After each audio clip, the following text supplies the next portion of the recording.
say that, so they say you can lose your faith, but they see faith as man's contribution in salvation, which that is not biblical at all.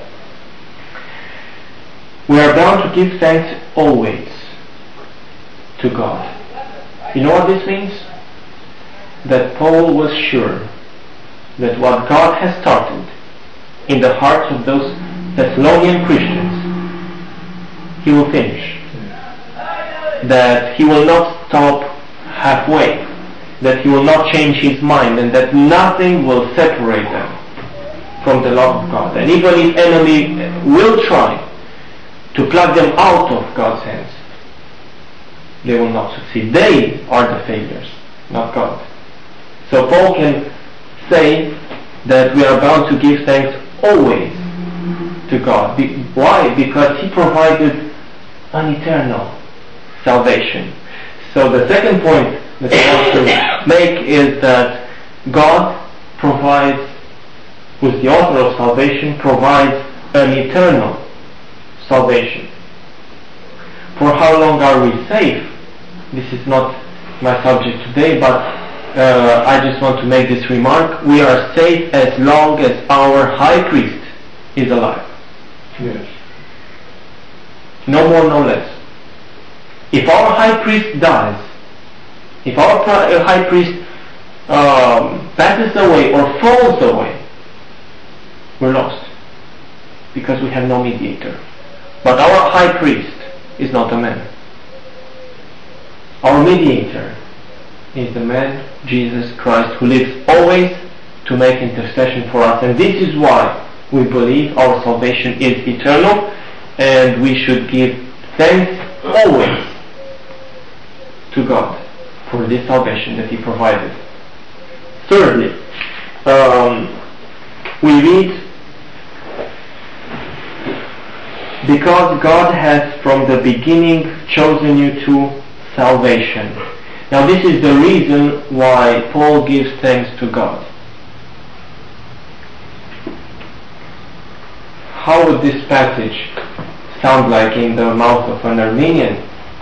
Maybe something like this: but we are bound to give thanks always to you, beloved brethren, beloved of the Lord, because you qualified yourself so that, to be chosen by God unto salvation. But this is not what the passage says. So many hate the idea of a personal choice or election of God made before time, or to quote Paul in this verse, in the beginning, for salvation. Many will readily admit that God chose the nation of Israel, so there was a national choice. Many will admit that God chooses some to serve Him, a vocational choice. But those people will deny that God made the choice unto salvation, having that aim, having that end. Well, this is exactly what this passage talks about, because it's not talking about a national, a general, or an unspecific election. It talks about a choice God made unto salvation.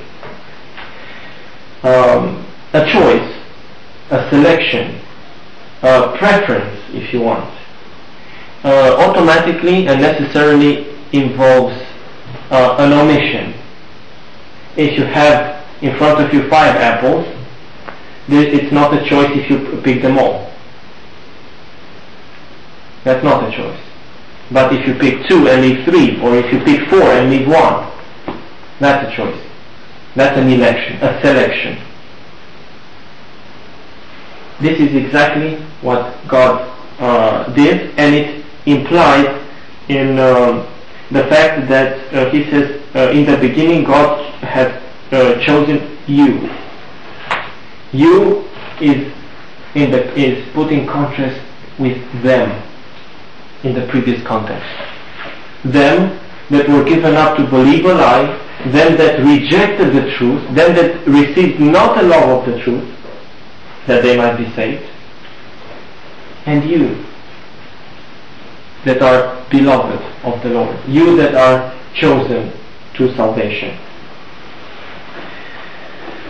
God is the author of the choosing or of election, says this passage, because God has from the beginning chosen. Most of the people today would say that you have to do something in order that God would choose you. You have to qualify yourself. You have to believe, or you have to be willing. Many explain God's election and plan of salvation this way. God looked ahead through time and saw whoever will believe, and He chose them, leaving the rest, the unbelievers, in their sin. For several reasons such an interpretation is false and untenable, but this would destroy the election of God. If I do something to merit God's election, then I choose myself. I qualify myself. I select myself. I make the difference. The passage teaches us that God is the author of election. He is the one who makes the difference, who makes the separation. It is God that chose you. It is not you that chose yourselves, neither you that chose God, as some say today. God is the author of this election. And when did this happen? When we believed? No. When Christ died on the cross? No, it's older than that. In the beginning. In Ephesians chapter 1 verse 4, Paul talks about the same election, saying that it occurred before the foundation of the world.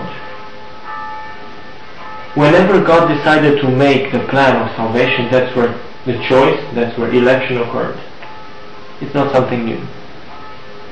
You did not surprise God when you believed. You were born to believe.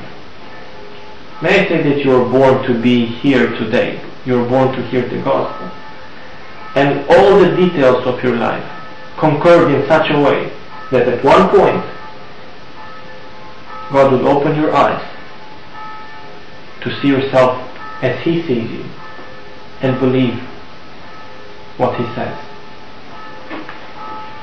God chose in the beginning. That means He did not consider our works. That means His choice, selection, election is unconditional on the part of man. Remember the example given by Apostle Paul about the two twins of Isaac, Jacob and Esau. And he loved Jacob and hated Esau before the two were born, before and without considering any works on their part, so that an election of grace, unmerited, unconditional election would stand.